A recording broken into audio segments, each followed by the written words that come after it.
अस्सलाम वालेकुम। आप देख रहे हैं उर्दू घर और मैं हूं ज़ुबैर खालिक।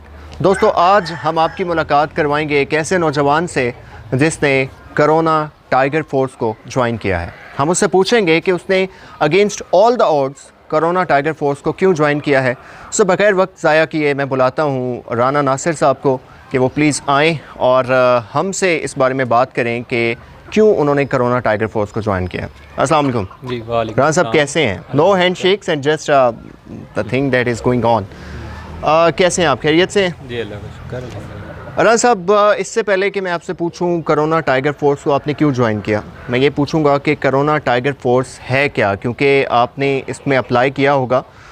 तो क्या इमेज था आपके सामने कोरोना टाइगर फोर्स का, आपने क्यों अप्लाई किया इसमें, ये हमारे व्यूअर्स को आप बताइए प्लीज़। पहली बात तो हमारे लीडर जो खान साहब हैं, उन्होंने ये फोर्स का जब ऐलान किया तो हमने ये जो मतलब यूथ थे, अच्छा, हमने उनकी आवाज़ पे लब्बैक कहा और हमने कहा कि जी कब रजिस्ट्रेशन होंगी, और हमने बड़ी बेसब्री से हमें इंतज़ार था कि ठीक है। हम इसमें जो अप्लाई करें। अच्छा, आप ये कह रहे हैं कि चूँकि आपके लीडर ने ये कहा, खान साहब ने ये कहा, ये क्लियर कर दीजिए, लोग ये ना समझें कि आप पीटीआई के कोई कारकुन हैं जो पहले भी इलेक्शन कैंपेन में काम करते हैं। लीडर से मुराद ये है कि आप एडमायर करते हैं इमरान खान साहब को, ऐसा ही है? बिल्कुल। आप इसलिए अप्लाई कर रहे हैं कि आपके लीडर ने चूँकि कहा है, तो आप इस वजह से कोरोना टाइगर टास्क फोर्स नहीं, अच्छा। इसके एक और वजह भी है कि कौम और मुल्क की खातिर कुछ ना कुछ बंदे को करना चाहिए। जहाँ तक हमारी पहुँच है, हम अपना कुछ ना कुछ उसमें दे सकते हैं। अगर अभी ये खान साहब ने जो कैंपेन शुरू की है, इसमें मुल्क कौम की खातिर ही की है, उन्होंने कोई अपने ज़ाती मफाद की खातिर नहीं। ठीक है, दैट्स मच बैलेंस ना हो कि आप कह रहे हैं कि आपके लीडर ने कहा और चूँकि लीडर की कही हुई बात मुल्क और कौम के मफाद में थी, इसलिए आपने सोचा कि आप कोरोना टाइगर टास्क फोर्स को ज्वाइन करेंगे।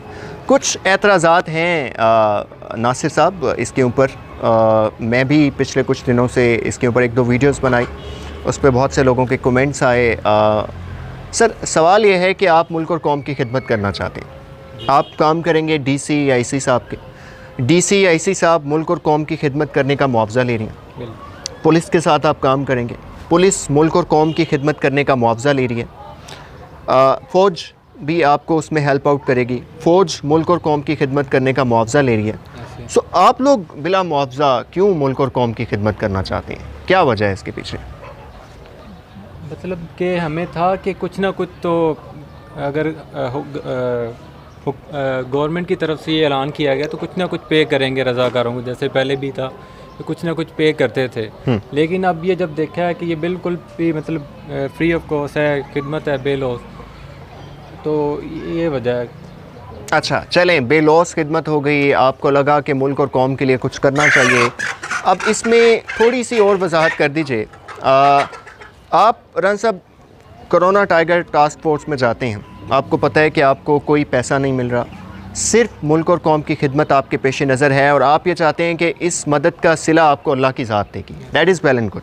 लेकिन मुझे ये बताइए कि आप कोरोना टाइगर टास्क फोर्स में जाते हैं, आपको डीसी साहब के दफ्तर से फ़ोन आता है कि आप फ़लाँ तारीख को आ जाएं और आके आप अपनी ड्यूटी सर अंजाम दें। आपको कोई कन्वेंस भी नहीं दी जा रही, अपना बाइक आप लेके जाएंगे।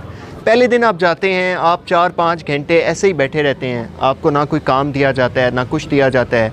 उसके बाद डीसी साहब और उनके जो ऑफिस के कारकुनान हैं, उनका रवैया आपके साथ ठीक नहीं होता और आपको लगता है कि मुल्क और कौम की खिदमत ठीक से नहीं कर पा रहे, आप तो क्या करेंगे?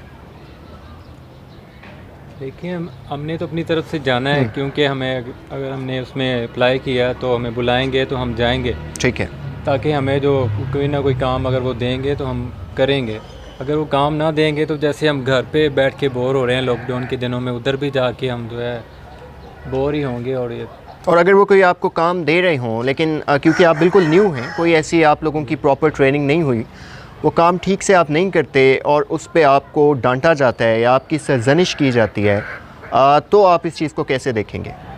कि अगर वो किसी हद तक हमारी रहनुमाई करते हैं पोलाइट तरीके से, तो हम जो है वो बर्दाश्त करेंगे। अगर वो हम पे कुछ ऑर्डर चलाते हैं या कुछ बुरे तरीके से हमारे साथ पेश आते हैं, तो मेरा नहीं ख्याल कि कोई भी जो नौजवान है वो ये सब बर्दाश्त करेगा फ्री ऑफ कॉस्ट अगर वो काम कर रहा है। ठीक हो गया, एक अच्छा पॉइंट आपने रेज़ किया है कि अगर ज़्यादा जो है तो सख्त रवैया अख्तियार किया जाएगा तो फ्री ऑफ कॉस्ट कोई भी नौजवान ये बर्दाश्त नहीं करेगा।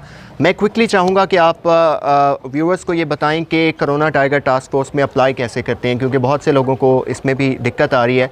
सो आप हमारे व्यूअर्स को बताइए आपने कैसे अप्लाई किया था इसमें। मैंने जब देखा कि फैसल वाडा साहब ने बताया था कि आप लोग जो हैं सिटीज़न पोर्टल जो है वो डाउनलोड करें, ठीक है, तो उसके ऊपर आप रजिस्टर हो सकते हैं। गूगल प्ले स्टोर से सिटीज़न पोर्टल डाउनलोड करेंगे मैंने आप लोग। फिर ये सिटीज़न पोर्टल डाउनलोड किया, ठीक है, इंस्टॉल करने के बाद मैंने लॉगिन किया, अपनी आईडी वगैरह बनाई उसमें। ठीक है, उसके बाद जो था उसमें एक ऑप्शन थी टाइगर फोर्स की रजिस्टर होने के लिए, तो वहाँ पे मैंने मतलब उसको ओपन किया। ओपन करने के बाद ID card number, union council, हल्का वगैरह और ज़िला, ये सारा कुछ तफसील थी उन्होंने पूछी हुई थी, वो मैंने जब उसमें डाल दी तो उसके बाद मैं उसमें रजिस्टर हो गया। ठीक है, आप रजिस्टर हो गए। कोई आपको ऐसी इन्फॉर्मेशन दी गई कि कब से आपको कॉल कर रहे हैं आपकी ड्यूटीज़ असाइन करने के लिए? नहीं, जब मैंने उसमें कर दिया अप्लाई तो मुझे वहाँ पे ही मैसेज आया था कि आपने इसमें जो अप्लाई कर दिया है तो जल्द ही डीसी साहब या आपसे रब्ता करेंगे। ठीक हो गया।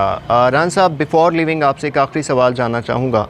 कोरोना टाइगर टास्क फोर्स के लिए शर्ट्स बनाई जा रही हैं। मेरा सवाल इस पे ये है कि शर्ट्स पे जो लाखों रुपए ख़र्च किए जाएंगे, अगर वो भी किसी मुस्तहिक ख़ानदान या मुस्तहिकीन तक पहुंचा दिया जाता, राशन पहुंचा दिया जाता, आटा पहुंचा दिया जाता, ये ज़्यादा बेहतर नहीं था आपके ख़्याल में कि शर्ट्स असाइन की जाएं?